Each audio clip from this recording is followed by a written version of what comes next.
अस्सलामु अलैकुम। हज़रत रबी बिन सुलेमान एक अल्लाह ताला के वली गुज़रे हैं। उन्हें हज करने का बहुत शौक़ था। उन्होंने अपनी पूरी ज़िंदगी की जमा पूंजी को इकट्ठा किया और अपने भाई के साथ हज के सफ़र के लिए निकले। उस दौर में हज जो है वो काफ़िलों की शक्ल में होता था और ऊँटों पर सफ़र होता था। तो तमाम छोटे काफ़िले पहले कूफा में इकट्ठे होते और फिर वहाँ से बड़े काफ़िले की शक्ल में हज के लिए रवाना होते थे। तो हज़रत रबी बिन सुलेमान भी अपने भाई के साथ कूफा में काफ़िले की शक्ल में गए। कूफा में पहुंचकर उन्होंने फ़ैसला किया कि मैं सफ़र के साजो सामान को यहीं से इकट्ठा कर लेता हूँ। चुनाचे वो एक बाज़ार में जाते हैं। तो बाज़ार में जाते हुए वो एक बस्ती के पास से गुज़रते हैं। वो थोड़ी सुनसान होती है, वीरान जगह होती है। वहाँ क्या क्या देखते हैं कि एक औरत मुर्दार का गोश्त काट कर उसे एक टोकरी में इकट्ठा करती जा रही है। वो इस मंज़र को देखते हैं और रुक जाते हैं। वो सोचते हैं कि ये एक मुसलमान मुल्क है, तो ये औरत इस मुर्दार गोश्त को किसको खिलाएगी, जबकि ये हराम है। तो वो उस औरत के ताक़ुब में होते हैं। वो औरत वहाँ से उठती है और आगे की तरफ चलती है। ये उनका ताक़ुब करना शुरू कर देते हैं। थोड़ी देर के बाद वो औरत एक घर के सामने पहुँचती है। बड़ा पुराना सा एक घर, एक हवेली होती है, वहाँ वो पहुँचती है और दरवाज़े पे खटखटाती है। रबी बिन सुलेमान उनके पीछे होते हैं और ताक़ुब कर रहे होते हैं, वो मंज़र देख रहे होते हैं। जब वो दरवाज़ा खटखटाती हैं तो अंदर से आवाज़ आती है कि कौन है। तो ये कहती हैं कि मैं तुम्हारी दुखियारी माँ हूँ, दरवाज़ा खोलो। जब दरवाज़ा खोलती हैं, अंदर दाखिल होती हैं और दरवाज़ा बंद कर देती हैं। और वो अपनी बच्चियों को कहती हैं कि ये लो गोश्त, इसे पका लो और अल्लाह ताला का शुक्र अदा करो, वो तुम्हारी हकीकत, हमारी हकीकत जानता है। हज़रत रबी बिन सुलेमान वहाँ जाते हैं और दरवाज़े को नॉक करते हैं, खटखटाते हैं। औरत पूछती है कि कौन है। तो आप कहते हैं मैं मुसाफिर हूँ। तो अंदर से आवाज़ आती है कि हमारे पास तो आपके लिए कुछ भी नहीं है, हम तो खुद फाकों में हैं। वो कहते हैं मैंने खाना नहीं है, मैंने सिर्फ ये पूछना है कि आप ये मुर्दार गोश्त इन बच्चियों को क्यों खिला रही हैं, जबकि मुर्दार हराम है। तो आप इन बच्चियों को मुर्दार गोश्त क्यों खिला रही हैं। वो औरत दरवाज़ा खोलती हैं। वो कहती हैं तो मुझे पता है मुर्दार हराम है, मैं अहले रसूल में से हूँ, मैं किसी के आगे हाथ नहीं फैला सकती, मैं किसी से मांग नहीं सकती। ये सैयद ज़ादियाँ हैं और इनका जो वालिद है वो फौत हो चुका है। जो कुछ वो पीछे छोड़ के गया था वो सब ख़त्म हो चुका है। तो मेरे पास इनको खिलाने के लिए कुछ नहीं है। 4 दिन से ये फाकों पे हैं। तो अब 4 दिन फाकों पे रहने के बाद इनके लिए ये हराम नहीं रहा। मैं जानती हूँ कि अल्लाह ताला के लिए, अल्लाह ताला के यहाँ ये अमल ठीक नहीं, लेकिन मजबूरी है और कोई हल भी नहीं है। हज़रत रबी बिन सुलेमान कहते हैं कि जब मैं ये वाक़या सुनता हूँ तो मुझे रोना आ जाता है और मैं वहाँ से सीधा वापस काफ़िले की तरफ जाता हूँ और वहाँ जाकर मैं अपने भाई से कहता हूँ कि मैं हज का फ़ैसला तर्क करता हूँ, मैं हज नहीं करूँगा।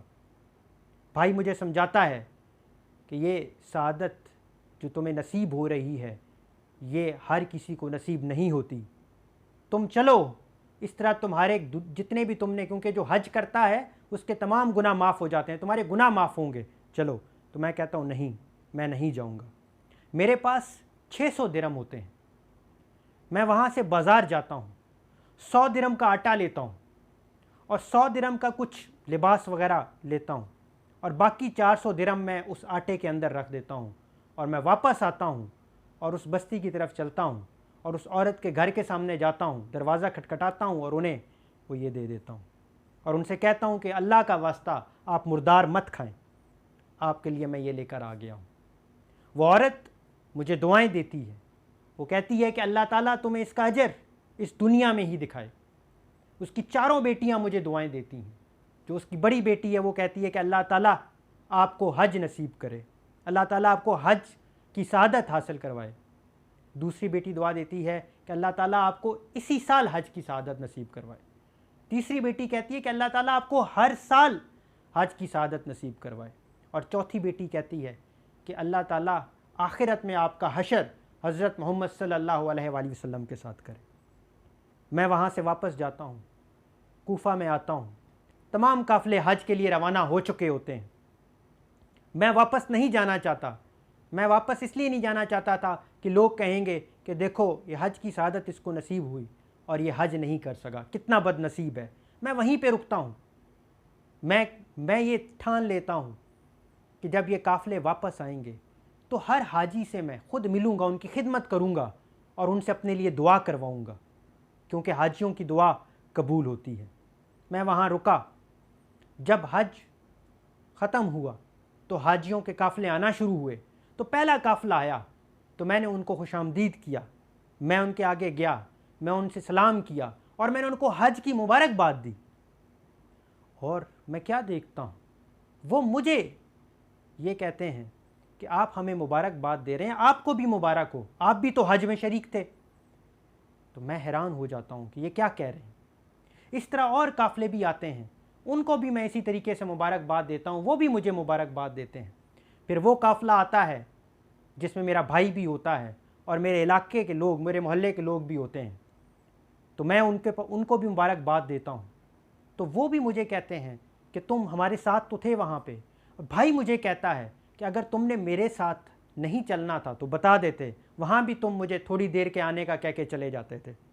इतनी देर में एक शख्स उस काफ़िले में से निकलता है और मुझे कहता है कि आप मस्जिद नबवी में मेरे साथ तो थे, जब बाबे जिब्राईल से हम निकले थे तो आपने मुझे एक अमानत दी थी, एक आपने मुझे गुठली अमानत के तौर पे दी थी, तो वो ये मैं आपको वापस करता हूँ।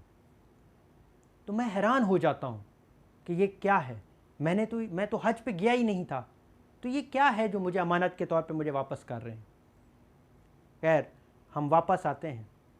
मैं रोज़ाना की तरह अपनी इबादत में मशगूल हो जाता हूँ और वज़ाइफ वग़ैरह जो मेरे डेली का जो मेरी रूटीन थी मैं वो करता हूँ। उसके बाद रात को जब मैं सोता हूँ तो मुझे ख्वाब में हज़रत मोहम्मद सल्लल्लाहु अलैहि वसल्लम की ज़ियारत नसीब होती है। वो मुझे कहते हैं, ए रबी, तुम्हें और कितनी गवाहियाँ चाहिए कि तुमने हज कर लिया है। मैं आप सल्लल्लाहु अलैहि वसल्लम से पूछता हूँ कि या रसूलल्लाह, ये क्या माजरा है, हर कोई मुझे क्यों मुबारकबाद दे रहा है जबकि मैंने तो हज नहीं किया। आपने कहा कि जब तुमने कूफा में उस औरत और उसकी 4 बेटियों की मदद की थी तो मैंने अल्लाह ताला से दुआ की कि या अल्लाह, तू इसका भी हज कबूल फरमा। तो अल्लाह ताला ने उसी वक्त एक फ़रिश्ता तुम्हारी शक्ल का बनाया और उसे वहाँ तुम्हारी जगह पे हज करने के लिए भेज दिया और उसे हुक्म दिया कि हर साल हज में वो तुम्हारी शक्ल में वहाँ पर हज करे। तो अब जब दुनिया में जब तक हज होता रहेगा वो फ़रिश्ता तुम्हारी शक्ल में वहाँ पे हज करता रहेगा। और उसके बाद ये कहा कि चूँकि तुमने अल्लाह ताला के साथ कारोबार किया है, और जो अल्लाह के साथ कारोबार करता है वो नफ़े में रहता है। वो जो तुम्हें गुठली आई है तुम्हारी, उसके अंदर देखो, उसके अंदर 600 सोने की अशरफियाँ हैं। जब वो ख्वाब से उठता है, वो देखता है तो उसके अंदर 600 अशरफियाँ मौजूद होती हैं और उस गुठली के ऊपर लिखा हुआ होता है अरबी में, जिसका तर्जमा ये है कि जो हमारे साथ कारोबार करता है वो नफ़े में रहता है। इस सारे वाक़ये को बयान करने का मेरा मकसद ये है, हमारे यहाँ कितने ही लोग हर साल उम्रा और हज के लिए जाते हैं। मुखय्यर हज़रात रमज़ान में उम्रा करने के लिए जाते हैं और हर साल ही तकरीबन हज जो है वो करने के लिए जाते हैं। आजकल के जो हालात हैं, जब से कोरोना वायरस और उससे पैदा होने वाली बीमारी कोविड-19 वबाई मर्ज़ यहाँ पे मौजूद है, तो लोग अपने कारोबार को भी छोड़ चुके हैं, वो घर बैठ चुके हैं और सफ़ेद पोश लोग तो किसी के आगे हाथ भी नहीं फैला सकते।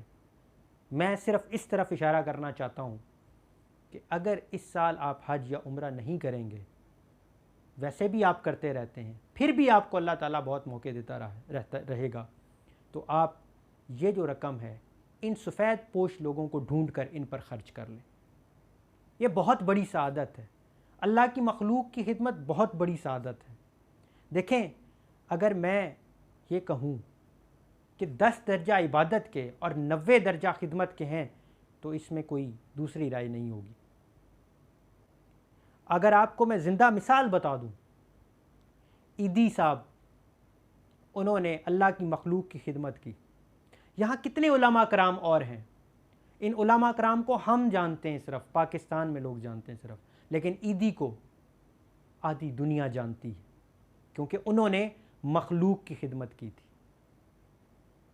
उन्होंने अल्लाह ताला की बनाई हुई मखलूक के ऊपर अपना वक्त लगाया और अपनी दौलत लगाई थी। जो वो कर सकते थे उन्होंने उनके लिए किया। तो मैं सिर्फ़ और सिर्फ ये कहना चाहूँगा कि सफ़ेद पोश लोग जो हैं वो हाथ नहीं फैलाते, वो मांग नहीं सकते, लेकिन उनके चेहरे बता रहे होते हैं। आप उनको ढूंढ कर उनकी मदद करें। यकीन करें, ये अल्लाह ताला के साथ तिजारत है, और जो अल्लाह ताला के साथ तिजारत करता है वो कभी भी नुकसान में नहीं होता, उसको नफ़ा ही होता है। बहुत शुक्रिया।